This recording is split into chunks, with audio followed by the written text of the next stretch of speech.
ክርስቲያን ነኝ፣ ጌታ እኮ ለኔ ቅርብ አይደለም፣ እኔ ጠራዋለሁ ግን እሱ አይሰማኝም፣ እኔ ደግሞ ፈልጓለሁ ግን ደግሞ እሱ አያየኝም ብለን የምናስብበት ሰዓት አለ።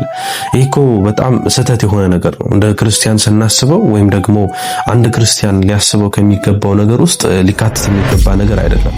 ለዚህ ነው ቅዱስ ጳውሎስ ለፊልጵስዩስ ሰዎች በላከላቸው መልእክት ላይ ጌታ ቅርብ ነው፣ በጸሎትና በምልጃ ከምስጋና ጋር በእግዚአብሔር ዘንድ ነገራችሁን ሁሉ አስታውቁ፣ በአንዳች ነገር ደግሞ አትጨነቁ እያለ ይነግራቸዋል። ጌታ በእውነት ለሁላችን ቅርብ ነው።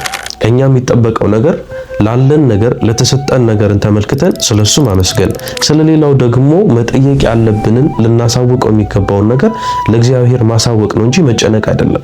ምክንያቱም እንደ ክርስቲያን ባህሪ ሊሆነን የሚገባው እግዚአብሔር ቅርብ ነው። የሚወደን፣ የሚያከብረን፣ የሚፈልገን በነገሮች ሁሉ ደግሞ በጥበብ የሚመራን አምላካችን ሁሌ ለኛ ቅርብ ነው።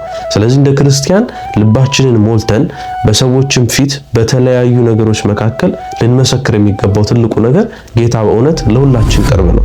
በነገሮች ስተን በተለያዩ ነገሮች ከሱ ርቀን ሊሆን ይችላል፣ ግን እሱ ዘወትር ስለሚፈልገን ዘወትር ቅርባችን ሆኖ ያየናል። ስለዚህ ልናስተውል የሚገባው ትልቁ ነገር እኛ በነገሮች ስተን ሄደን ሊሆን ይችላል፣ ወይ እኛ በነገሮች ትተን የጠፋንበት ነገር ሊኖር ይችላል፣ ግን እርሱ ዘወትር ቅርባችን ሆኖ እስክንመለስ እስክናየው አባቴ ብለን እስከምንጠራው ይጠብቀናል። ስለዚህ በእውነት ጌታ ለሁላችን ቅርብ ነው።